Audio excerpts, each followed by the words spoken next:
comme j'ai annoncé, commençons par le commencement, c'est-à-dire les vies parallèles, un petit peu à la manière de Suétone, de Jean Monnet et de Robert Schumann, où on verra bien hein, le contraste de leur parcours, bien loin hein, de l'image du couple un peu naturel qu'on a aujourd'hui. Ouais, donc Sylvain Sherman est professeur émérite à Sciences Po Strasbourg, donc président du conseil scientifique de la maison Robert Schumann à Sichazel, et puis spécialiste bon, de l'intégration, l'histoire d'intégration européenne, de l'histoire de l'Allemagne, l'histoire de l'entre-deux-guerres aussi, l'histoire des syndicats, enfin, multiples casquettes. Voilà, Sylvain, je vous laisse la parole. Merci beaucoup et merci d'abord à Jean-Marc et au comité d'organisation d'avoir associé la maison Schumann et de me donner la parole. Rapidement, dans les quelques mots de présentation qui viennent d'être donnés, j'allais dire tout a été dit. Je vais m'arrêter en 1945 et on a effectivement, quand on regarde leur biographie jusqu'en 1945, deux parcours parallèles. Je vais peut-être insister sur chacun des 4 temps de leur parcours jusqu'en 1945 et puis ensuite, à la fin, essayer quand même de réfléchir à quelques convergences possibles entre les deux hommes au vu de leur parcours l'antérieur. Je dis 4 temps. Premier temps, les années de formation, la jeunesse. Qu'est-ce qu'on a? On a d'un côté, ils sont de la même génération, à 2 ans près, puisque Robert Schumann a 2 ans de plus que Jean Monnet. Quel est leur parcours? Quels sont ce que les historiens appellent classiquement les années de formation? Et vous avez d'un côté le parcours d'un homme qui s'est forgé lui-même, qui est parti sans bagage secondaire et universitaire en poche, j'allais dire vers le grand large, Angleterre, Canada, États-Unis, Scandinavie, et qui, muni de ce bagage, revient pour vivre le premier grand événement de sa vie, qui est la Première Guerre mondiale. En face, en le même laps de temps, vous avez quelqu'un qui a un parcours académique d'excellence, Robert Schumann, puisqu'il coche toutes les cases académiques qui le conduisent jusqu'au titre de docteur en droit des universités impériales allemandes, qui réussit brillamment son Staatsexamen, pour ceux qui connaissent un peu les cursus allemands, c'est l'examen d'avocat, hein, et qui en 1912 entre dans la vie professionnelle en ouvrant son cabinet à Metz, et donc il a jusque-là un parcours tout à fait classique des élites impériales allemandes. Il faut le rappeler et le dire. Simplement, là où d'un côté, pendant les années de formation, Monnet s'ouvre au vaste monde, lui, le vaste monde, il l'aborde par son militantisme catholique. Parce que c'est la deuxième facette des années de jeunesse de Robert Schumann, son engagement dans les associations catholiques. Comme étudiant, il est d'abord membre d'une corporation étudiante catholique allemande, l'UNITAS, dont il devient responsable par la suite. Et quand il s'installe à Metz en 1912, eh bien, il est nommé secrétaire diocésain des œuvres de la jeunesse catholique dans le diocèse de Metz. L'année d'après, en 1913, juste pour donner quelques repères, il est le secrétaire, ceux qui connaissent l'Allemagne, du Katholikentag allemand, c'est-à-dire de la grand-messe, c'est le cas de le dire, au catholicisme, annuel des mouvements catholiques allemands qui, en 1913, se déroulent à Metz, ville impériale, il faut le savoir. Et donc, l'année d'après, j'insiste un tout petit peu là-dessus parce que c'est des choses moins connues, l'année d'après, toujours à la fin de l'année 1913, il est envoyé par son évêque, Monseigneur Benzler, un Allemand, se former à l'abbaye bénédictine de Maria Laach, là où on forme toutes les élites du catholicisme allemand, et où en général, quand on passe par cette abbaye bénédictine, eh bien on épouse une carrière politique dans le parti catholique allemand qui s'appelle le Zentrum, et qui est né en réaction au Kulturkampf de Bismarck. Et donc en 1913, dans son pays, l'Allemagne, ben Robert Schuman coche, vous m'excusez, toutes les cases pour épouser une carrière politique dans le Reich allemand. Au niveau académique, militantisme dans les associations catholiques, membre du Zentrum, repéré par la hiérarchie ecclésiastique, formé, et je précise pour l'anecdote, dans cette formation de 1913 à l'abbaye bénédictine, il croise un autre jeune Allemand, le futur chancelier Heinrich Brüning. Pas Adenauer, lui, il est de la génération précédente. Donc on est là, un homme qui s'est formé à travers son expérience personnelle à travers le monde, et quelqu'un qui coche toutes les cases de l'excellence allemande. Et ces deux hommes, c'est le deuxième élément que je voulais présenter dans ces destins parallèles, ces deux hommes eh bien, sont confrontés à la Première Guerre mondiale, qui est une expérience que ni l'un ni l'autre n'avait prévue. Et j'insiste aussi, ils passent cette Première Guerre mondiale, il ne faut jamais l'oublier, dans des camps opposés. Robert Schuman est citoyen allemand, Jean Monnet est citoyen français. À partir de là, les expériences divergent. J'ai peu de choses à dire sur Schuman. Parce que vous m'excuserez cette expression, il a passé la guerre au chaud. Puisqu'il n'a pas quitté Metz pendant toute la Première Guerre mondiale.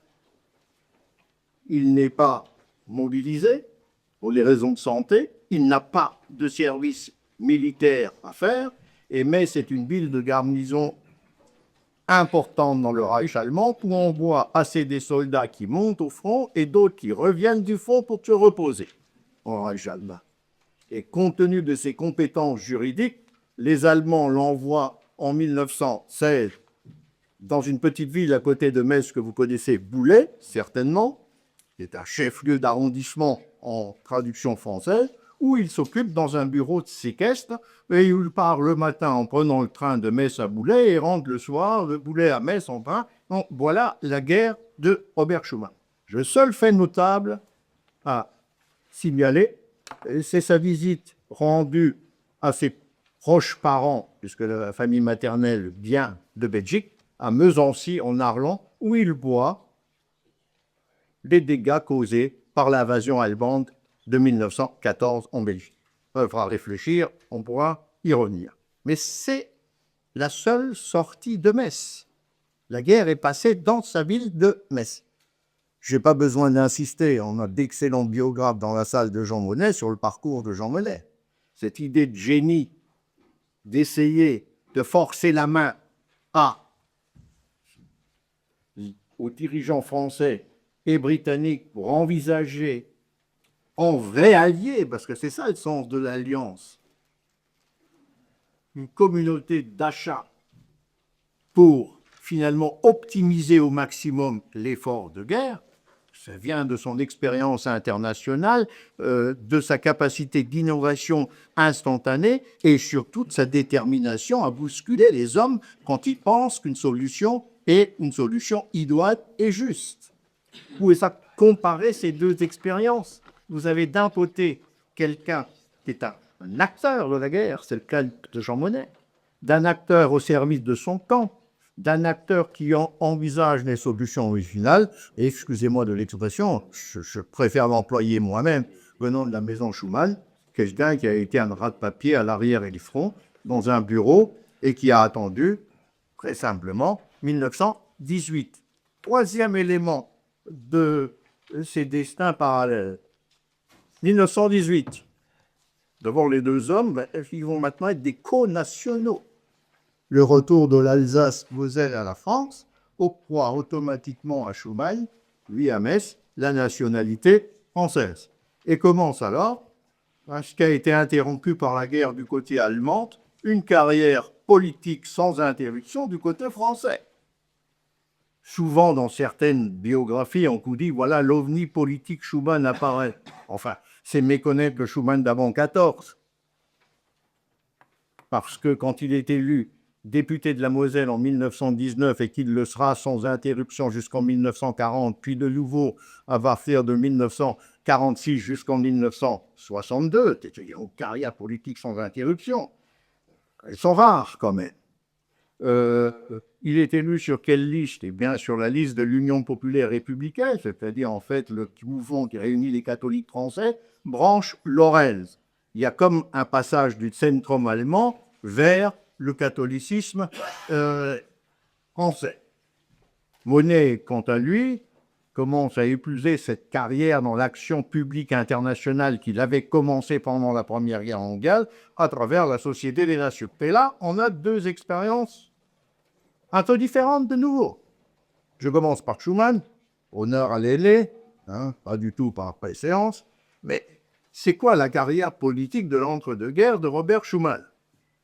C'est d'abord un député mosellan, catholique, qui n'a qu'un seul souci, jusqu'en 1926, favoriser la réintégration des provinces recouvrées de l'Est et veiller à ce qu'elles ne perdent pas ce qu'il appelle leur identité. Et vous avez un texte resté célèbre de Schuman de mars 1920 qui nous dit ceci: « Le moment est venu pour la France de créer une France de l'Est, car une république qui ne reconnaît pas la particularité de ses identités régionales n'est ni juste ni clairvoyante. » Magistrale. Et donc, ce qu'il souhaite, c'est une fédéralisation de la France qui tirerait profit de la réintégration de provinces pour décentraliser. C'est ça son projet politique. Mais cela n'étant pas possible, parce que tout le monde connaît ici les standards de la Troisième République, et bien, puisque ce n'est pas possible, je vais me battre pour, dans cette République unitaire, maintenir l'identité des provinces de l'Est. Et cela passe par deux étapes, parce que vous pouvez regarder les travaux du comité consultatif d'Alsace-Lorraine comme ceux de la commission d'Alsace-Lorraine de l'Assemblée nationale qui s'occupe de ces questions, passe par deux étapes. D'abord, en 1924, la reconnaissance par la République d'un droit local qui subsiste encore aujourd'hui. C'est dans la Constitution française, maintenant. Au moins, puisque la France ne se régionalise pas, les trois provinces de l'Est auront leurs droits particuliers. C'est un fond de Schuman, il a écrit l'essentiel des textes du droit local. Et le deuxième combat, en 1926, le combat pour le maintien du concordat, je dis 1926 parce que c'est là que la République reconnaît le concordat, qui, entre parenthèses, soit dit, pour qu'il n'y ait pas de confusion, ne fait pas partie du droit local, le droit concordataire.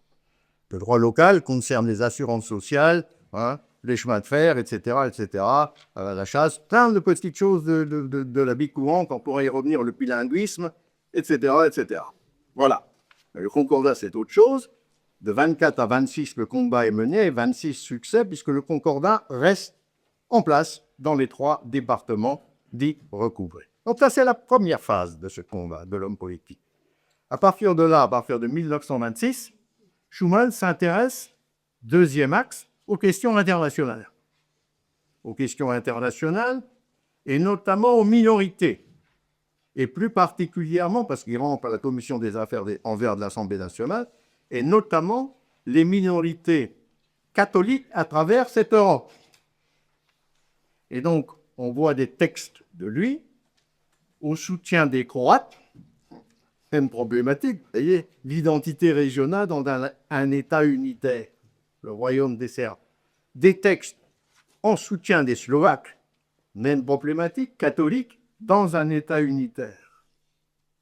On a cette approche sur les minorités. Et donc, cette idée toujours très simple, même à travers l'Europe, la cause des minorités est une cause qu'il faut défendre parce que les États qui oppriment les minoritaires, même s'ils sont unitaires, ne sont ni justes ni clairvoyants. Je reprends cette formule. Et donc, on pourrait faire une carte ici des voyages de Schuman en Europe centrale pendant cette période. Vous verrez à qui il s'adresse. Et donc, par rapport à ça, deux mots. Il est d'abord favorable, et puis je passerai rapidement à Mollet, il est d'abord favorable à l'exécution du traité de Versailles. Ceux qui rêvent du Schuman pacifiste, de la réconciliation, non, il approuve l'opération Zarro, etc. Il est favorable Et dans les années de vente, avec la montée du duplérisme, il glisse vers des attitudes pacifistes qui conduira à Munich, donc il approuve les accords en 1910. Donc, voilà cette évolution. Avec, si vous voulez, un dernier point que je voudrais mentionner, il ne fait pas partie des mouvements européistes de l'entre-deux-guerres. Il est sceptique, Jean-Marc, ça va être une différence, sur la Société des Nations, un scepticisme réel. Et ensuite, eh bien, même l'européisme catholique d'Amarck Sarnier ne le fascine pas. Quant au plan brillant, 1929, il ne lui inspire pas grand-chose comme perspective. On n'a pas un européiste. En revanche, en face, vous avez Jean Monnet, qui pendant cette période, je vais là aussi aller rapidement à l'essentiel, est d'abord intéressé par la reconstruction économique d'un continent détruit qu'est l'Europe. C'est la même problématique qu'il va retrouver en 1945. Et comme secrétaire général de la Société des Nations, il fait partie de ce groupe que les historiens ont magnifiquement étudié, qui, avec un certain nombre de Britanniques, je pense, s'inspirant des travaux de Keynes, c'est pour ça qu'il y a un passage important à faire à ce niveau-là, Solter, Leigh-Strauss, des Italiens, Bataille, Souvitch, des Français, Cléventel, Louis Loucheur, Albert Thomas, qui pensent en fait la politique des réparations mènera à une impasse et qu'il faut envisager une reconstruction globale du continent européen où on utilise les réparations allemandes avec les investissements des puissances victorieuses pour créer une forme de fonds européen international d'investissement qui permettent à l'économie allemande, on y est toujours, problème allemand, de retrouver des débouchés après cette guerre perdue et de mettre ce potentiel économique allemand et ce potentiel financier des réparations au service de la réparation économique européenne. C'est ce qui est débattu à travers le plan Lloyd George, qui bénéficie de ces conseils avisés de cette équipe en 1922 et qui soutient aussi en 21-22 dans l'Aristide Briand. Malheureusement, la France rejette ce plan avec Poincaré. Et donc, Monnet, qui quitte la Société des Nations en 1923, n'abandonne pas cette idée d'une reconstruction globale du continent européen à travers la coopération économique et financière. Simplement, il la vit différemment à partir de la sphère privée dans laquelle il s'est engagé en 1923, en participant par exemple au sauvetage du Szlóki en Pologne, en s'intéressant à la reconstruction de la Roumanie, avant de partir en Chine et de prendre encore une fois davantage conscience des interdépendances économiques à l'échelle internationale et en voyant aussi à l'œuvre, peut-être on peut y revenir après, ce que signifie la présence japonaise dans cet espace économique de l'Asie orientale. Donc voilà les parcours complètement différents avant la deuxième épreuve commune qui est celle du second conflit mondial. Là aussi, les expériences sont différentes. D'abord, le second conflit mondial est pour Schuman l'occasion de prendre ses premières responsabilités gouvernementales, puisqu'il devient au printemps 1940, le 2 avril 1940, sous-secrétaire d'État aux réfugiés dans le gouvernement Paul Reynaud, et il est placé sous l'autorité de Camille Chotan. Pourquoi lui ? Tout simplement, 40% de la population mosellane est une population de réfugiés. Il est le député de ces populations mosellanes, donc il connaît le sort, puisqu'en septembre 1939, toutes les communes qui comportaient des ouvrages militaires le long de la frontière allemande sont évacuées vers la Charente, le Périgord, le Limousin. Et donc Schuman a, depuis septembre 1939, créé un lien avec ces électeurs, si je peux me permettre, dans ces départements de l'Ouest. Donc on trouve tout à fait naturel de lui confier ce poste en 1940. Voilà, c'est son premier poste ministériel dans sa vie.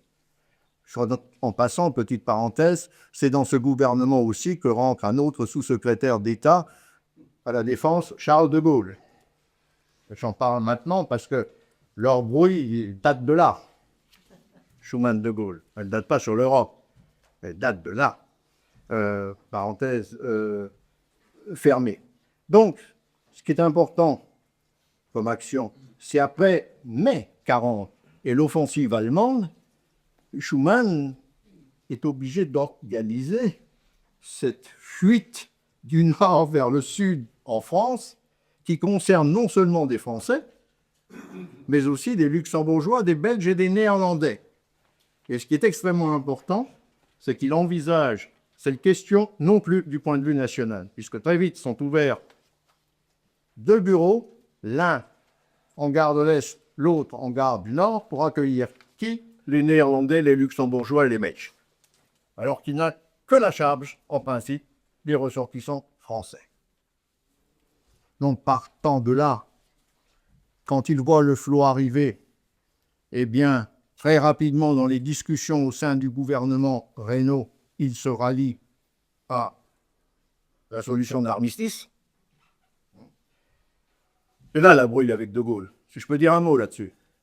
À Angers, d'un Conseil des ministres, Schuman et De Gaulle, qui sont sous-secrétaires d'État, attendent dans l'antichambre pour pouvoir entrer au Conseil sur les questions respectivement de leur sort, et ils discutent. Et De Gaulle lui dit, mais pourquoi vous ne vous ralliez pas à ma proposition de réduit breton et de maintien de la France en guerre?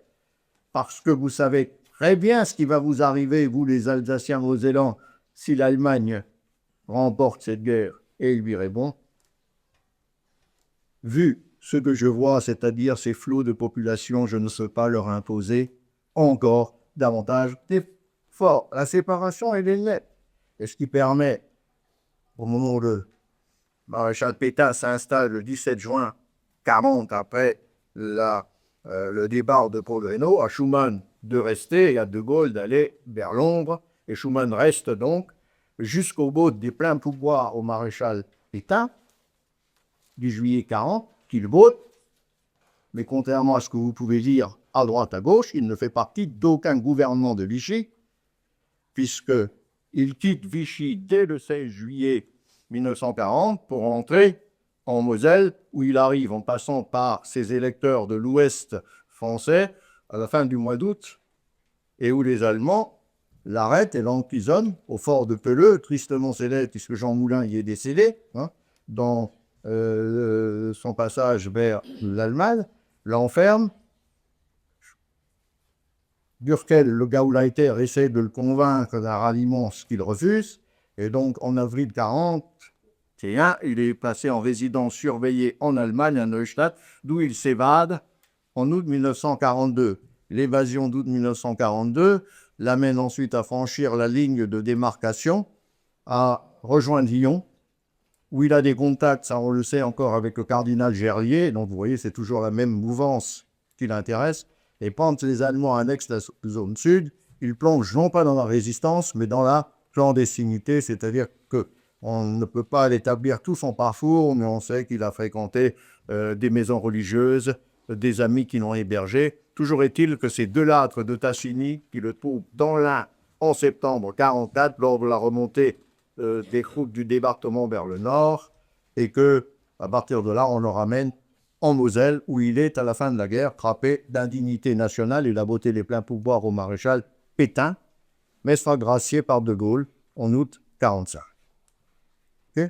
Tu prouves bien quand même que malgré leurs différences, voilà, il s'est passé un certain nombre de choses. Monet, je n'ai pas besoin de vous l'écrire.